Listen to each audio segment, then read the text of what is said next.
तो 11 जिलों की 51 सीट पर वोटिंग शुरू हो चली है। 52 सीट होनी चाहिए थी, लेकिन अलापुर का है वहां पर समाजवादी पार्टी के उम्मीदवार के निधन के बाद उसे कैंसिल कर दिया गया। बाराबंकी के 19 पोलिंग बूथ पर भी वोट पड़ रहे हैं। लेकिन आइए हम आपको एक तस्वीर दिखलाते हैं। इस तस्वीर के जरिए आप समझ पाएंगे कि पिछले चुनाव में और इस चुनाव में क्या मौजूदा स्थिति में चुनौती है सबके सामने, खासतौर से जो 51 सीट है वहां की क्या स्थिति है। और यहां पर हम अलग अलग हिस्सों में चलते हैं। यह स्थिति आपके सामने है। 2012 की स्थिति है। यहां पर बीजेपी सिर्फ 5 सीट जीत पाई थी, जिसका जिक्र हम कर रहे हैं बार बार। 37 सीट यहां पर समाजवादी पार्टी जीती थी। यानी एक लिहाज से आप कहें तो 37 सीटों का मतलब बड़ा साफ है कि एक तरफिया स्थिति उसके अनुकूल चली गई थी और वो सत्ता में आ गई थी। इसके अलावा बीएसपी 3 सीट, कांग्रेस 5 सीट, अन्य 2 सीट। और लेकिन अगर इससे दूसरी स्थिति में लेकर आते हैं आपको, ये स्थिति वो है जो कि 52 सीटों पर जो 2014 के लोकसभा चुनाव हुए थे, देखिए चीजें कैसे पलट गई थी। वो दौर मोदी का था, जो लहर थी वो मोदी की थी। और बीजेपी 44 सीटों पर, 51 में से 44 सीटों पर सोचिए वो आगे चल रही थी और इन सब वो आगे जीती थी उस लिहाज से आप कहें। और 4 और 3 सीटें समाजवादी पार्टी और बाकी स्थिति में थी। लेकिन ये स्थिति जो है ये दागी उम्मीदवारों की स्थिति है। सबसे ज्यादा दागी 23 उम्मीदवार बीएसपी में, वो 51 सीटों पर लड़ रही है। बीजेपी 21, वो 50 सीटों पर लड़ रही है। समाजवादी पार्टी 17 और वो 43 सीटों पर लड़ रही है। कांग्रेस के 3 दागी है, वो 15 सीटों पर लड़ रही है। अन्य में भी 8 दागी हैं। यहां पर बाहुबली और दबंगई की स्थिति बड़ी साफ तौर पे नजर आती है। लेकिन हम आपको दिखाते हैं कि अमेठी खासतौर से, जिसका जिक्र बार बार हो रहा है, वहां पर शहर के बीच में, चाय दुकान के बीच में हमारी संवाददाता मौसमी है। मौसमी, जरा बताइए।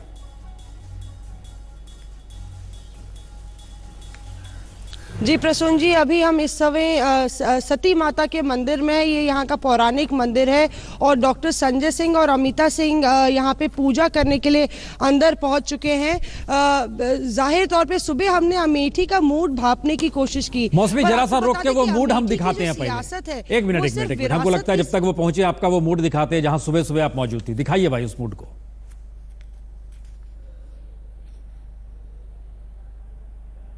उत्तर प्रदेश में चुनावी बुखार अपने चरम पे है। आज 5वें चरण का मतदान होना है। अगर आपने आधा दर्जन चाय की चुस्की लगा ली है और अखबारों की सुर्खियां पढ़ ली है तो फिर तैयार हो जाइए वोट डालने के लिए और सोच समझ के वोट डालिएगा। अमेठी से सारी अपडेट हम आपको देंगे। अमेठी में करीबन 2 लाख वोटर हैं जो मतपेटियों में प्रत्याशियों की किस्मत का फैसला करेंगे। बहरहाल राजघराने की एक तरफ लड़ाई है तो दूसरी तरफ एक वजीर है जिन पे तमाम आरोप लगे हैं, उनको भी इस कसौटी में खरा उतरने की चुनौती है। करो या मरो की स्थिति है तमाम प्रत्याशियों के लिए। पर अमेठी हमेशा एक वीवीआईपी कॉन्स्टिट्यूंसी में गिनी जाती है। राहुल गांधी की कर्मभूमि है। वोटर क्या सोच रहा है, क्या मुद्दे हैं? भैया, आप क्या काम करते हैं? हम व्यवसाय करते हैं। व्यवसाय, कितनी मुश्किलें हैं व्यवसाय के लिए और क्या आप सोचते हैं कि क्या आपको और सुविधा मिलनी चाहिए? हम व्यापारियों को जितनी भी सुविधा मिलनी चाहिए वो मिलना चाहिए और हम व्यवसायियों को जितनी सुविधा मिलना चाहिए वो मिलना चाहिए। ये हम देश और प्रदेश सरकार से हम नहीं, सभी जो है अमेठी की जनता मांग कर रही है। अक्सर कहा जाता है कि अमेठी में तो भाई बड़े बड़े दिग्गज लड़ते आए चुनाव, केंद्र के मंत्री भी आते रहते हैं, पर अभी भी अमेठी आपको लगता है कि उस जो वीवीआईपी का टैग है उस तरह की सुविधाएं मिली है इसको? अभी तो ऐसी कोई सुविधा नहीं मिली है। परेशानियां और बढ़ती जा रही हैं। जितने नेता आते हैं सब दावा करते हैं अपनी जीत का और विकास हो नहीं रहा है, मुद्दे बन नहीं पा रहे हैं। कोई कहता है कि हम ये करेंगे, कोई कहता है हम वो करेंगे। ख्याल जनता के बारे में कुछ है नहीं किसी को। कोई कहता है ये करेंगे, कोई कहता है वो करेंगे। और इन स्थितियों के बीच जिक्र जब अयोध्या का होगा तो वहां बहुत कुछ करेंगे, लेकिन होता कुछ नहीं। लेकिन बालकृष्ण, क्या कोई नई लकीर खींची जिसमें समाजवादी पार्टी ने अगर किसी मुस्लिम उम्मीदवार को मैदान में उतार ही दिया, क्योंकि इससे पहले कभी कोई मुस्लिम उम्मीदवार अयोध्या में नहीं उतरा, तो उससे क्या सामाजिक समीकरण या फिर उस वातावरण के भीतर कोई लकीर खींचती दिखाई दी? आपको लगा कि नहीं, सिर्फ एक उम्मीदवार के तौर पर ही मौजूदगी है?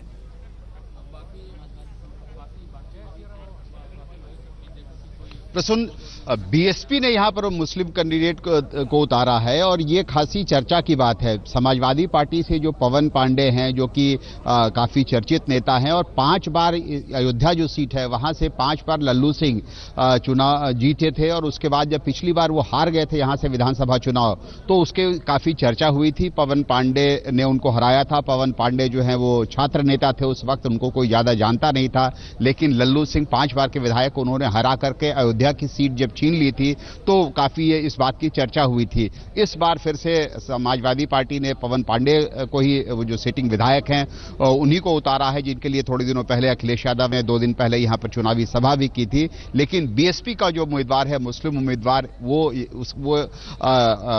उसकी इससे क्या वोटों का ध्रुवीकरण होने की स्थिति के लिए उतारा है या ये मानकर उतारा है कि 25 बरस तो हो गए जनाब, जिक्र करते रहे मंदिर का और कुछ विकास भी नहीं हुआ इलाके में, क्या सोच के उतारा है? नहीं, मायावती की सोच बिल्कुल साफ है, क्योंकि इस इलाके में, इस पूरे इलाके में अयोध्या की सीट पर भी करीब 45,000 मुस्लिम हैं और अगर वो सारे के सारे मुस्लिम वोट किसी एक पार्टी को मिल जाते हैं, खासतौर पे अगर मायावती को मिल जाएं, तो उनकी जीत का रास्ता काफी आसान हो जाता है, क्योंकि उनका यानी वोटों का ध्रुवीकरण हो, आप ये कह रहे हैं। कुमार विक्रांत, आप चूंकि अमेठी में हम देख रहे हैं कि वहां पर आवाजाही तेज हो गई है, क्या कोई साथ भी है? कुमार विक्रांत जी, अब से कुछ देर में राजा संजय सिंह और उनकी पत्नी अमिता सिंह और उनकी पूर्व पत्नी गरिमा सिंह तकरीबन 8 बजे के आसपास वोट डालेंगे। एक ही महल से दोनों उम्मीदवार निकलेंगे, एक भारतीय जनता पार्टी से, एक कांग्रेस पार्टी से। और आप कह सकते हैं कि यहां पर दल की नहीं महल की लड़ाई है, क्योंकि दल बीजेपी पिछली बार 6,000 वोट पाई थी बीजेपी, लेकिन इस बार गरिमा सिंह, संजय सिंह जो राजा है उनकी पूर्व पत्नी बीजेपी के टिकट पर है और संजय सिंह की पत्नी अमिता सिंह। अच्छा, राजा रजवाड़े का जिक्र आप काहे कर रहे हैं? यूपी मतलब में क्या राजा वाकई है क्या? वो यहाँ आकर टूट जाता है अमेठी में। जी, यहाँ अगर आप अमेठी आएंगे प्रसून जी, तो किसी से बात करेंगे तो राजा संजय सिंह ही उनको कहते हैं लोग, उनको राजा मानते हैं लोग, कहते हैं कि राजघराने से वो आते हैं। हालांकि वो जमाना चला गया, लेकिन कहीं ना कहीं यहाँ के दिलो दिमाग में ये तस्वीर है, इसीलिए यहाँ महल की लड़ाई कही जा रही है। गरिमा सिंह और अमिता सिंह के बीच लड़ाई है और मुलायम सिंह के वजीर गायत्री प्रजापति है। और यहाँ अहम बात यह भी है प्रसून जी कि इस बूथ में जहाँ गरिमा सिंह, अमिता सिंह और संजय सिंह वोट डालेंगे, यहाँ सबसे पहले धोबी वोट डालता है, ये भी यहाँ की परंपरा है। वो वोट डालकर जैसे ही गए, बाहर लोग आ गए, मैं कैमरामैन से आपको दिखाऊंगा कि किस तरीके से एकदम से धोबी के वोट डालने के बाद यहाँ पर लंबी लाइन लग गई है और लोग यहाँ पर वोट डालने के लिए सुबह सुबह पहुंच गए हैं। तमाम जाति धर्म से ऊपर उठकर लोग यहाँ पर पहुंचे हुए हैं वोट डालने के लिए। लेकिन जहां तक अमेठी की बात है, भले ही ये राहुल गांधी की लोकसभा सीट कही जाए, अमेठी कहा जाए, राहुल गांधी की अमेठी है, लेकिन यहाँ पर चर्चा सिर्फ इस बात की है कि महल की लड़ाई में कौन जीतने वाला है। और महल की इस लड़ाई में निश्चित तौर पर गरिमा सिंह, अमिता सिंह के साथ गायत्री प्रजापति, इन तीनों के बीच कड़ी टक्कर है। और यहां पर लोग यही कह रहे हैं कि महल में दोनों रहते हैं, लेकिन महल में वाकई रानी कौन है अमेठी की, वो साबित होने वाला है। इस बात की यहां पर लड़ाई है।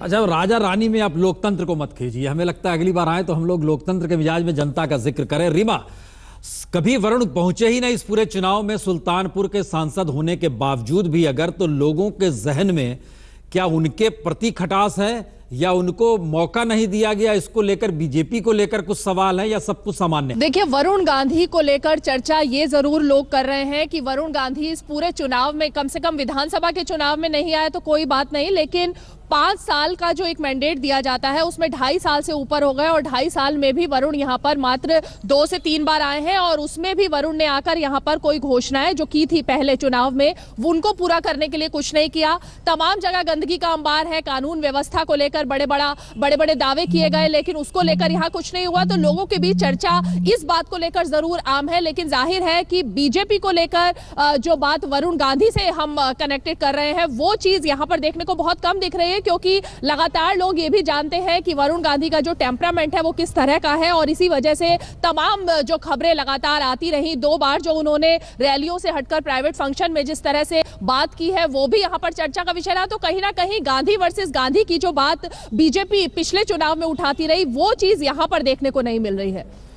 हम एक ब्रेक के बाद तुरंत लौट रहे हैं। सुजीत आप भी हैं और हमारे साथ कुमार अभिषेक भी जुड़े हुए हैं, हिमांशु भी जुड़े हैं, लेकिन ब्रेक के बाद आपके पास 11 जिलों में एक जिला बहरीच भी है। हमारे संवाददाता सुजीत झा वहां पर मौजूद है। सुजीत, हमने एक रिपोर्ट दिखाई थी इस इलेक्शन के दौर में, खासतौर से नोटबंदी के बाद सीमावर्ती इलाका है और नेपाल और बहराइच के बीच की आवाजाही जो थी बिजनेस को लेकर, नोटबंदी के बाद झटके में रुक गई, वहां पर काम लोगों के पास नहीं थे। ये एक रिपोर्ट हमने दिखाई थी।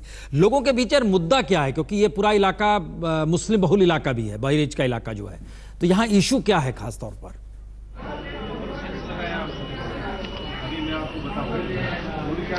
देखिए प्रसून जी, सबसे जो अहम चुनाव में हम लोग आमतौर पर सुनते हैं विकास का मुद्दा।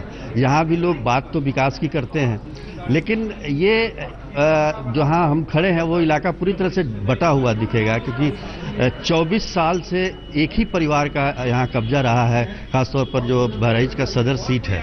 और इसमें कोई हमने कई मतदाताओं से बात हमने की है, उन्होंने कहा कि यहाँ एकदम बटे हुए हैं। हम दिखाना चाहेंगे, देखिए कितनी भीड़ है यहाँ पर। आप देखिए मतदान केंद्र 5 बूथ है यहाँ पर, और सुबह से ही लंबी लंबी कतारें दिख रही हैं। उस कोने में भी कुछ बूथ बनी है। तो हम बात कर रहे थे मुद्दों की, तो विकास मुद्दा तो रहता है, लेकिन ये यहाँ पर आकर पोलराइजेशन स्पष्ट रूप से आपको देखने को मिलेगा बहराइच में, कि हिंदू और मुसलमान बटे हुए हैं यहाँ पर। और जो समाजवादी पार्टी जो पिछले 24 साल से जो यहाँ से विधायक थे, डॉक्टर वकार अहमद शाह, उनकी पत्नी चुनाव लड़ रही हैं, लेकिन किसी को भी कोई शिकवा शिकायत नहीं है कि कोई काम हुआ नहीं हुआ। यहाँ के मतदाताओं से बातचीत करने से ये पता चलता है। तो मुद्दा विकास का होता जरूर है, लेकिन उसका जब वोट देने का समय आता है तो उसमें वो चीजें दिखती नहीं है, और खासतौर पर मतदान केंद्र पे तो आपको ये बिल्कुल दिखाई नहीं देगा। और बस्ती में, चूंकि अभिषेक आप वहां पर मौजूद है, वहां भी ये जिक्र होता है, वहां भी हम लोग लगातार रिपोर्ट दिखाते थे तो हर कोई कहता था विकास, और विकास का मतलब पूछा जाता था तो बड़ी न्यूनतम जरूरतें, सड़क बन जाए, पानी नहीं आ रहा है, स्कूल खुल जाए, एक प्राथमिक स्वास्थ्य केंद्र हो जाए। ये विकास से भी न्यूनतम जरूरत स्थिति में है कि आपकी न्यूनतम जरूरत भी बस्ती जैसे इलाके में अगर नहीं है तो फिर वहां पर भी क्या ध्रुवीकरण जाति धर्म इस आधार पे होते हैं क्या? बिल्कुल प्रसून जी, ये जो चुनाव है इसमें कहीं ना कहीं ध्रुवीकरण का बहुत रोल है। और बस्ती से सटा हुआ है गोरखपुर। जिस तरीके से योगी आदित्यनाथ कैंपेन कर रहे हैं, उनका पूरा का पूरा फोकस इस वक्त ध्रुवीकरण पर था। हमने उनके साथ कैंपेन भी किया था, ट्रेल भी किया था, तो देखा था किस तरीके से। हम इस वक्त जिस इंटर कॉलेज में उसकी पहले झलक दिखा दें, क्योंकि तकरीबन 1 घंटा होने को है और वोटर्स में बहुत ज्यादा जो भीड़ हम लोग देखते रहे हैं अमूमन बिहार से लेकर कई जिलों में, वो यहां पर उतनी भीड़ अभी सुबह की सुबह नहीं दिख रही है। लोगों की कतारें जरूर दिख रही हैं, लेकिन बात कर रहे थे हम लोग ध्रुवीकरण की। ये कह सकते हैं कि योगी के लिए भी बहुत बड़ा चैलेंज है, क्योंकि एक तरफ तो वो कहीं ना कहीं अपने को सीएम कैंडिडेट के तौर पर मानकर भी चल रहे हैं, उनके समर्थक भी उन्हें मान रहे हैं, और बस्ती में भी ध्रुवीकरण एक बड़ा मुद्दा उनके लिए बना हुआ है। मैंने कई सभाएं उनके साथ देखी हैं। कहां पर मौजूद है? कहा जाता है हिंदू वाहिनी ने कुछ उम्मीदवारों को खड़ा किया है।